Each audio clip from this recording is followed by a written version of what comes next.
መስፈንጠሪያ ኃይሎች ብለን ወይንም ደግሞ አቅሞች ብለን በመደበር መንግስትም ካስቀመጥናቸው አኳያ አንዱ ዲጂታላይዜሽን ነው። ዲጂታል ኢትዮጵያ 2025 ለከተሞቻችን ትልቅ አስተዋጽኦ ማበርከት የቻለ ፋውንዴሽን ጥሎ ማለፍ የቻለ ሁሉ ጋር የሚታይ በጣም ቪዚብል የሆነ ትልቅ ስትራቴጂ ነው።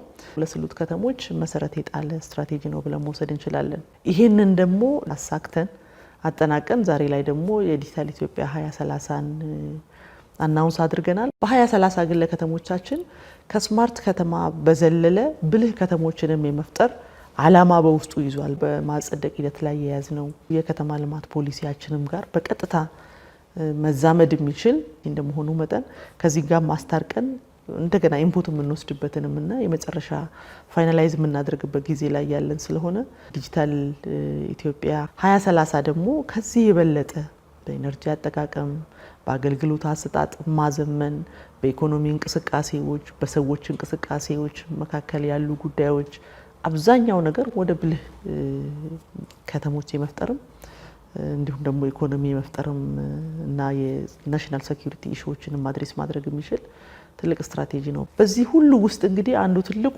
ነገር ዜጋውና መንግስት አገልግሎት ሰጪውና ተቀባዩ ትረስት መፈጠር ይጠበቅበታል። እምነት ዛሬ ላይ በትሪሊየን ብሮች ዲጂታሊ ትራንዛክት እያደረግን ነው ብለን ስንል እምነት ከሌለ ትረስት ከሌለ ይሄ ነገር ሊቀጥል አይችልም ማለት ነውና መንግስት ከጊዜ ወደ ጊዜ በተለይ ከትረስት ጋር የሚያያዙ ጉዳዮችን በከፍተኛ ደረጃ እያሻሻለ እየመጣ የሀገር የቴክኖሎጂ አቅምም እያደገ ዴታዎቻችንን በራሳችን ካፕቸር የምናደርግበት በራሳችን ሆልድ የምናደርግበትና ለዜጋው በሚጠቅም ለሀገር እድገት በሚጠቅም መንገድ አናላይዝ የሚደረግበትም አቅም ከጊዜ ወደ ጊዜ እያደገ የመጣበትን ነው ማየት የምንችለው።